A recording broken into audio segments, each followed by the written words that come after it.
ரிஷப ராசி நண்பர்களே, இந்த ஜூலை 2025 பொதுவாக உங்களுக்கு சாதகமான பலன்களை தருவதாக தெரிகிறது.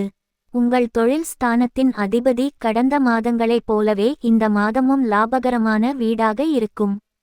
இந்த மாதம் வேலை விஷயத்தில் அதிக அளவில் சாதகமான பலன்களை பெற முடியும். ஆனால் 10ஆம் வீட்டில் ராகு, கேது மற்றும் செவ்வாய் தாக்கம் சில இடையூறுகளை ஏற்படுத்தும்.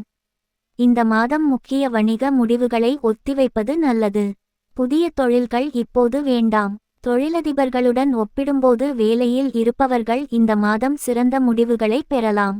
கல்விக்கு காரணமான புதன் இந்த மாதம் நல்ல நிலையில் இல்லை. எனவே ஆரம்ப கல்வியை தொடரும் மாணவர்கள் இந்த மாதம் பெறும் முடிவுகளால் சற்று அதிருப்தி அடையலாம். அவர்களின் மனம் படிப்பை விட உரையாடலில் அதிக கவனம் செலுத்தக்கூடும். அந்த மாணவர்கள் தங்கள் நண்பர்களுடன் அதிக நேரத்தையும் படிப்பிற்காக குறைந்த நேரத்தையும் செலவிடலாம். அதன் தாக்கத்தை கல்வியில் காணலாம். ஆனால் குறி 2வது வீட்டில் பெயர்ச்சிப்பதால் எல்லாவற்றையும் சீராக வைத்திருக்க முயற்சிப்பார்.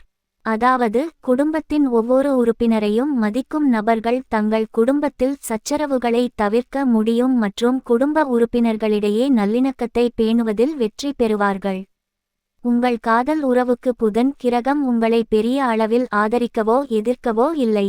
இருப்பினும் புதன் உங்கள் 3வது வீட்டில் நீர் உறுப்பு ராசியில் இருப்பதால் அது உங்கள் மனதில் ஒரு விசித்திரமான ஓட்டம் அல்லது குழப்பத்தை உருவாக்கலாம். திருமணம் செய்த ஜாதகக்காரர்களுக்கு செவ்வாய் கிரகத்தின் இந்த நிலை அவ்வப்போது கருத்து வேறுபாடு அல்லது சர்ச்சையை ஏற்படுத்தலாம் அல்லது இரு துணைவியர்களின் ஒருவரின் ஆரோக்கியத்தை பலவீனப்படுத்தலாம். இந்த மாதம் உங்கள் லாப வீட்டின் அதிபதியான குரு பொதுவாக சாதகமான நிலையில் இருக்கும். இருப்பினும் இந்த மாதம் ராகுவின் நட்சத்திரத்தில் குரு இருப்பார் மற்றும் உங்கள் கர்மஸ்தானத்தில் ராகு கிரகம் உள்ளது. அத்தகைய சூழ்நிலையில் உங்கள் கடின உழைப்பை சரியாக பயன்படுத்தி நல்ல வருமானம் ஈட்ட முயற்சிப்பீர்கள் என்று சொல்லலாம்.